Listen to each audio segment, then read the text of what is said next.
hindi po nawawala yung drive ng ating mga kasundaluhan to really finish the insurgency once and for all. Desidido ang sandataang lakas ng bansa na tuluyan ng malansag ang natitira pang mga miyembro ng Communist Terrorist Group na CCP-NPA.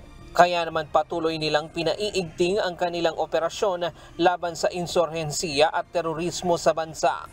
For our future plans, General Browner, our Chief of Staff, said that we will reconfigure and innovate our approaches in dealing with our different threat groups. So both internal na po and external.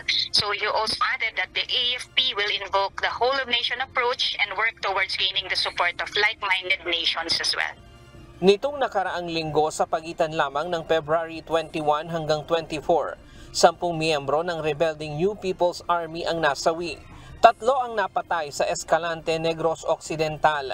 5 naman ang nasawi sa pinagsanib na operasyon ng PNP at AFP noong February 23 at 2 sa magkahiwalay na operasyon noong ding Biyernes sa Cabadbaran City, Agusan del Norte at Gonzaga, Cagayan.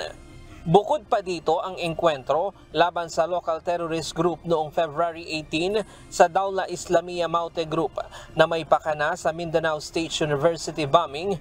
3 DIMG ang nasawi sa nangyaring operasyon.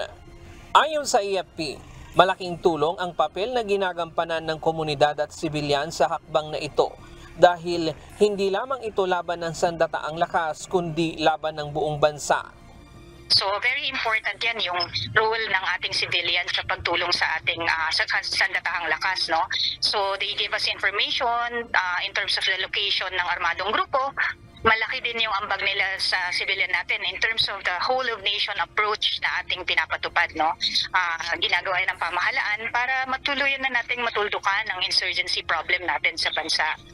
Sa ulat ng AFP, umabot na sa 223 NPA ang na-neutralize nila hanggang February 15, 18 naman mula sa DIMG.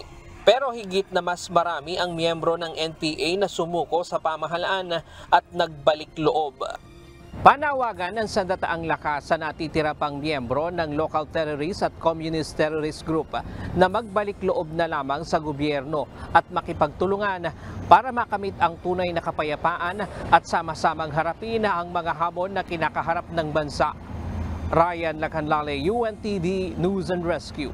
Diyos ang aming sandigan, serbisyo publiko ang aming pinahahalagahan.